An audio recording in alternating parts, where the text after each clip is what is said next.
while you were gone to that home for unwed mothers to have your baby, Vash. That's when we became girlfriend and boyfriend.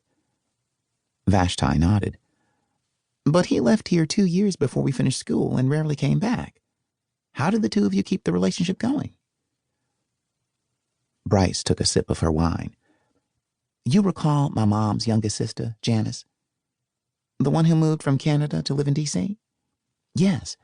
I would make the trip by catching the bus to see her and would spend time with Kaegan as well, since he was stationed in Maryland.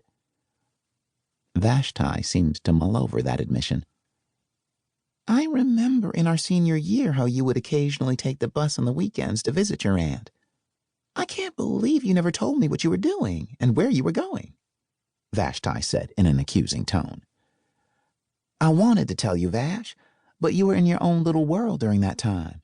You were still grieving after losing your baby. The last thing I wanted to do was overwhelm you with my happiness when you were so unhappy. That same night, she'd also told Vashti the reason she and Kaegan had broken up. Instead of the sympathy Bryce had expected, Vashti claimed she could see both sides and felt they were letting their stubbornness get in the way of them sitting down and talking through their issues. As far as Bryce was concerned, there was nothing to talk about. His lack of trust in her was unforgivable. Had he believed in her and known she could never betray him, none of this would have happened.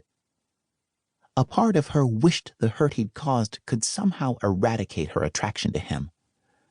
It didn't. Whenever she saw him, she had to put up with seeing a man who turned feminine heads wherever he went, including hers. Kaegan was part of the Pointe-au-Chien Native American tribe.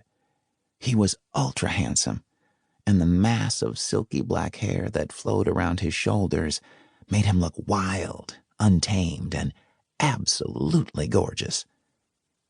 She recalled the times she would part his hair down the middle and braid it for him, making him look even more alluring.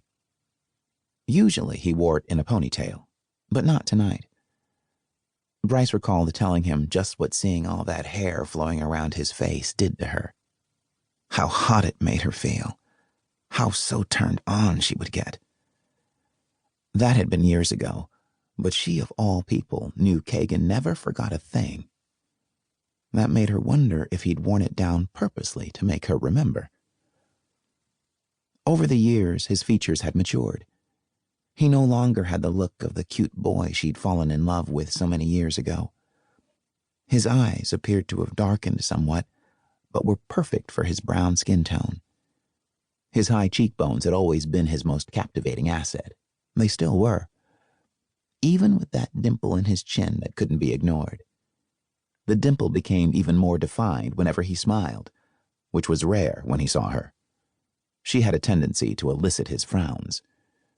She would be the first to admit that a younger Kaegan Chambray had been a heartthrob, but the older version of that heartthrob was now just too breathtaking for words. Whether she liked him or not, she had to give him that. Deciding she'd both scowled at him and lusted after him long enough, she glanced around. 2 years ago, Kaegan had torn down the house he and his parents had lived in to build this one. She knew the painful memories within the walls of his childhood home. His father had been an alcoholic. Most of the time, he managed to stay sober during the week to run his business, but on the weekends, he would drink himself into a stupor. It was during those times Kaegan would use the small boat he kept hidden away in the underbrush of the bayou and escape through the swamps to a place he considered his hideaway, a deserted, uninhabitable island called Eagle Bend Inlet. Bryce had feared for his safety, worrying that one of those huge alligators was going to eat him alive. She continued to study his home.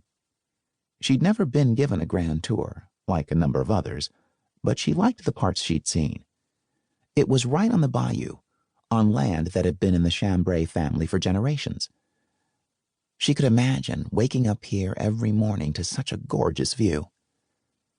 According to Vashti, due to the risk of hurricanes, Kaegan had built a home that could withstand up to 400-mile-an-hour winds. And the tilt of the foundation, which wasn't even noticeable, was a deterrent to